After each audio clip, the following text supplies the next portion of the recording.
How do you rebuild a broken relationship, especially with someone who's avoidant and been through the same abusive relationships you have? My sister and I were adoptive kids in the same house. I'm messed up and disorganized. She's avoidant, and very harsh in her judgments of other people. She's insanely smart, honestly perhaps the most intelligent and intuitive person I've ever known. I moved away, and she's still in the Middle East studying nursing. We planned to come to Canada together, and I always told her how I can help and support her financially, emotionally, etc. I'm 10 years older, but she weighed the evidence and decided she wants to go to Germany.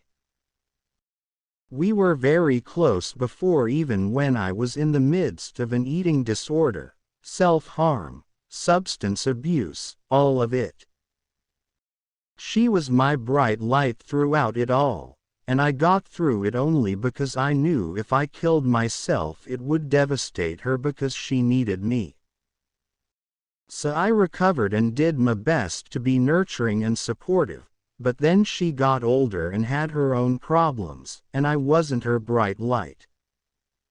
I tried not to take it personally. It wasn't her fault that she was neglected and I was abused, and that the former is clinically proven to be worse than the later when it comes to finding comfort from relationships. Either way, I wasn't there for her during her formative years. I was severely depressed and emotionally unavailable. You can't undo that, can you? But I could only hold it in for so long, and then I tried to approach her calmly, for a long time. I left gifts at her bedroom door and invited her out and told her she could talk to me about with anything. She appreciated it, hugged me, thanked me, and then we went back to our oceans of distance. It didn't work, so I tried to back off and give her space, letting her come find me rather than me chasing her down. I never saw her. Whenever I did see her, it was in the middle of the night. I would be sitting alone on the couch because I couldn't sleep no matter how tired I was, and she was pale and dead-eyed. Going to the kitchen to get some leftovers because she hadn't eaten in 48 hours. Eventually, especially as my move to Canada neared and she didn't even commit to seeing me off at the airport, I lashed out, asking her why she was ignoring me, rejecting my offers to spend time together. Not even responding to my messages when I was trying so hard to respect her boundaries, even when it hurt me so much that she was shutting me out, and most of all, not caring about my feelings. She cried, and I backed off, begging her to trust me again and talk to me. But I think all of that only pushed her away further.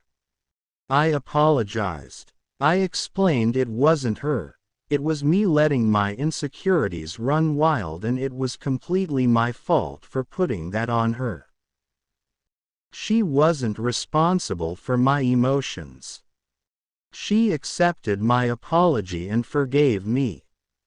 She calls me now and then, but it's a surface conversation. She's good at coming up with funny, entertaining small talk, and I'm good at mirroring the person in front of me, so it works. But not deep down. I was once her confidant.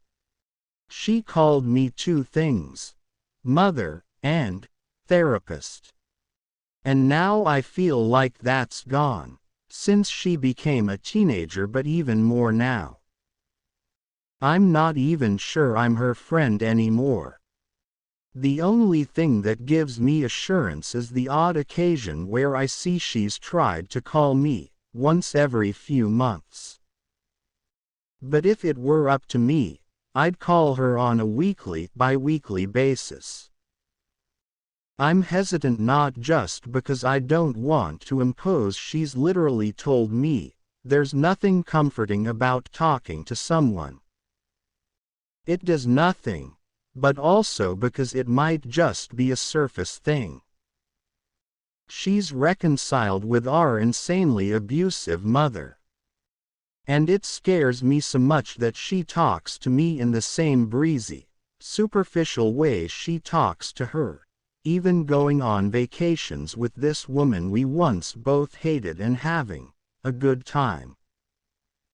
I used to be her source of comfort and love, and now the thought that she talks to me the same way she talks to our mutual abuser terrifies and grieves me so much that while once I wanted to adopt, foster children who have experienced what I have, I'm scared to do that because maybe I'm not as kind or as selfless as I thought I was.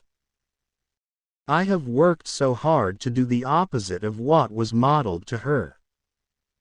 Our adoptive mother would insult, belittle, undermine us. I would compliment, acknowledge, and even pretend to agree with her opinions if a discussion proved insufficient. Even when I thought they were cruel, e.g., a woman in an abusive relationship is just as culpable as the man abusing her, if there are kids involved. I would cave, for her. So she felt heard. And really, so that I could feel close to her again even after she lost her sweetness and vulnerability. The worst part is she knows that. Even when I never said or even inferred it, and I can't help her. She said, I lost the part of me everyone used to love, and I miss her. Should I approach her again, somehow, or just leave her be? Or should I call her bi-weekly anyway, even if it's just superficial, to show that I care and think about her too? I love her so much and I don't know what to do. Whenever I think about her, I just cry. And drink.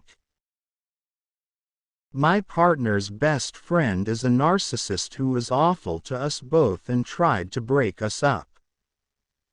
He can't see how bad it is. What do I do?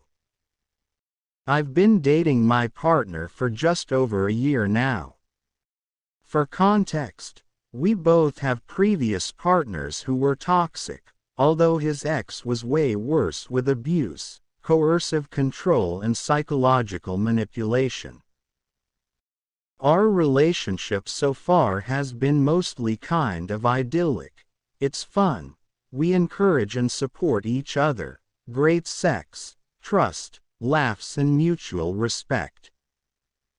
My partner is kind, generous to a fault and just all of the good things.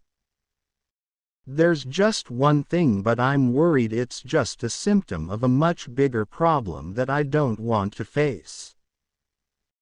In a nutshell, his best friend of 12 plus years, we'll call her L, can't stand that he's in a relationship and has made this very clear. Yes, they did date, but more than a decade ago for a few weeks.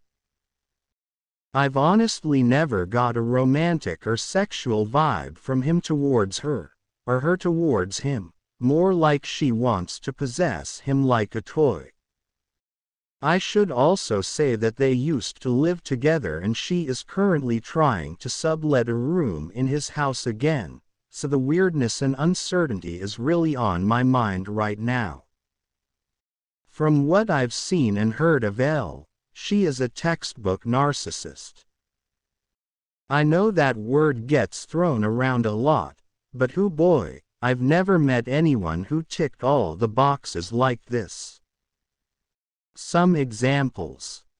When she's made a mistake or hurt someone, it's somehow never her fault. All her conversation is about how people have hurt her and she's been a victim in some way. My partner says he can't call her out on any of her bad behavior because she just throws a tantrum and they end up shouting at each other. He has talked to her about being more accepting of me and she's always told him her behavior is his fault somehow. Other weird stuff that my partner has said about their friendship. One of the first things he said was that they're codependent. She told him she didn't want to be in a relationship with him, but she didn't want him to be with anyone else either. He's never told me a single story that involved them having fun together, where she didn't take advantage of someone in some way. She gets really angry with him and shouts or insults him if he doesn't spend enough time with her. When I asked him to tell me something nice about her, he couldn't think of anything. She told him when he started dating me that she wasn't ready for him to be happy and that she'd been looking forward to them being miserable together.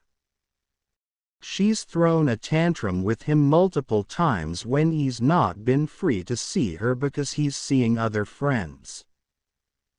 She has hinted that she blames him for attempting to unalive herself because he was with his ex-girlfriend instead of supporting her. Every time I've met Elle, she's behaved strangely to me. Mostly, she pretends I'm invisible, like a toddler who is sulking and doesn't want to speak to someone. She excludes me from conversations, ignores anything I say or ask her, etc. One time she threw a full-on tantrum because I was in the house when she arrived home. I don't think I'm describing it well. But it's been so bad I've had friends of my partner come to me privately to say how sorry they are for her behavior and that they're really happy my partner and I are together.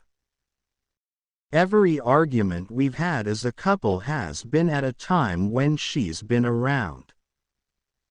Either because he's allowed her bad behavior towards me to pass, or that he's done something we've agreed is not okay at her encouragement. I have spoken to my partner and he's mostly done everything I've asked for, apologized after every incident. Listened without judgment why I've felt hurt and noticeably tried to be better when she's around. I have tried to get to know her better on the few occasions she's actually spoken to me.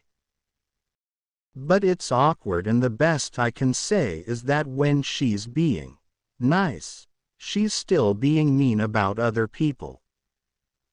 When I see her I feel like I have to be the bigger person and be nice to her, if only for my partner's sake. But it kills me to smile and be welcoming to someone who has made it so obvious that she'll do whatever it takes to make things difficult for us both. I suffer with anxiety and have started getting heart palpitations and anxiety attacks even thinking about having to deal with Elle. Especially now there's a possibility she'll be living with my partner again. I'm having therapy but I haven't told my partner how bad this anxiety is, because I'm aware that it can't all be about her. I'm aware there's something going on with me that I need to address. An added complication is that my partner cut Elle out of his life once before at his ex's request, but as the ex turned out to be really awful. Elle actually helped him escape from her and gave him a place to stay and reconnect with friends. This is amazing, and I don't want to downplay how awesome and important it is. My friends think I need to let it go and enjoy the relationship, that he's a great guy and this is just a small thing. I really would love to be able to. But at the moment it's affecting how I think about the relationship and making me question if there's any point in trying to pursue a future with this guy. I partly feel frustrated because, I admit, I wish he wasn't friends with her, but he is and I can't change that. It also hurts that he's actively engaged in a friendship with someone who has made it clear she doesn't mind hurting me. I don't believe in ultimatums. I think if something doesn't change and I ask him to cut her out, then it's probably pretty obvious that we're already over. An ultimatum seems more like asking someone to change their mind when they're already made a decision, if that makes sense. Reading this over so far, it strikes me that yes, I need to deal with my anxiety, but also that my partner has some problems. One being with boundaries, which I should probably think about more. This friendship could just be a symptom of a much bigger problem that I'm not seeing because she's sort of a convenient scapegoat perhaps. I'm not 100% sure what I'm looking for here, just some thoughts and impressions that aren't coming from my own head maybe. I obviously know something's not feeling right, but I'm worried this is just my anxiety that I need to address myself. Or is this relationship doomed and I'm wasting my time? Or something in between maybe. How do I heal from my parents? Hi there, my name is Destiny, 24, and my now husband Shane, 23, has been together now for 2 years and just got married July 21st of 2023. On July 12th, my daughter's first birthday, my family decided to kick me out of their life for good this time, and this is why. Understand, I cannot tell you in great detail how I am disgusted with my family's actions that completely ruined my first pregnancy. I lived with my parents for a week or so since my camper was unlivable and I was pregnant at the time, but my mother made living with her unbearable. She would constantly grip over the littlest things, like I didn't cut off the fat off the ham or I wasn't helping her to her satisfaction. She would contently say, "You're using the pregnancy as an excuse," if I felt tired, lazy, throwing up, etc. Or she would use the excuse that I wasn't a high-risk pregnancy to literally argue and yell at me. We were in the truck, and she was yelling at my sisters on a particular topic that didn't involve me, but somehow her attention went to me. I can't remember everything, but she was saying how she took care of a child that threw up on her and she cleaned it up and continued to watch that child. Well, last night before the argument, my little sister was about to throw up, so I escorted her to the bathroom where I suddenly needed to throw up. I ran outside where my family was and asked my other sister to attend to our little sister because I didn't want her throw up to get in her hair. Back to the argument, because I didn't, I guess, take it like a woman. She proceeded to say, "I feel sorry for my second child, based on me not taking care of her child and should have thrown up there, cleaned it up, and attend to my sister." Mind you, I have basically raised my sister to the point she called me mom, which I didn't mind being the big sister and taking care of her while the parents worked. Anyways, we were on the way to my camper that they were helping fix so me and my BF could live it. Right there, as she left the vehicle, I had a mental breakdown where my sisters were worried I would pass out, so they calmed me down. This was only my first trimester.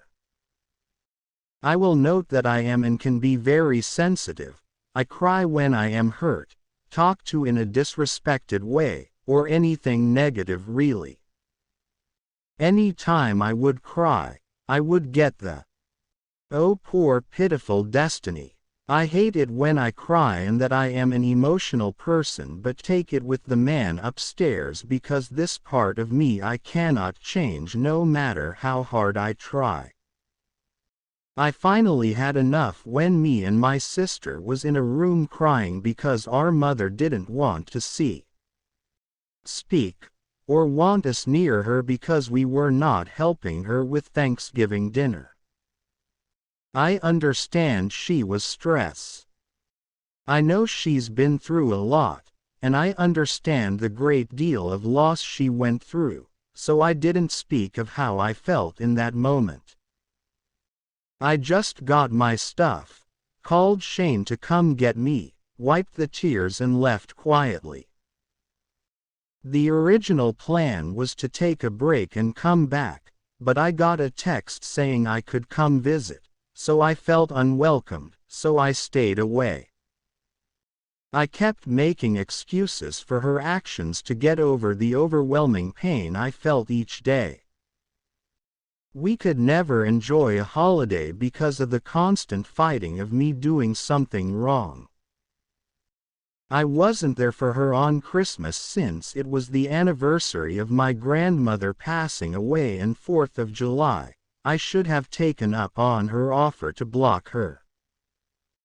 Shane's friend wanted us to go visit with him to do this traditional thing where they would go to the beach and shoot a shit ton of fireworks for friends and family to watch.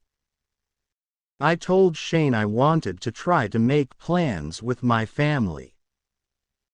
I visited family a day before the plans was supposed to happen with his friends that we didn't make at the time. My parents were at work, so I waited while asking my sister the plan for the 4th, and all I got was maybe go to the mall, maybe stay here, or maybe this or that. My parents came home to where I, as well as Shane, greeted with an ugly look from my mother, and she went upstairs to her room to eat and watch TV, not saying or speaking to either one of us. Maybe a word was spoken that I cannot remember. My parents eat in the living room to associate with their children with the little time they have left before going to bed for work. So in that moment I made last-minute plans with Shane's side and that didn't go well. I left from my family with shouting, "I love you," to my parents and receiving one back. The next day was the plans in process, which is an hour or so trip and having to pick other people up along the way to meet Shane's friends and family. I get a text from my mother saying, "Call me," while we are at the houses of the last guy we had to pick up for the fireworks.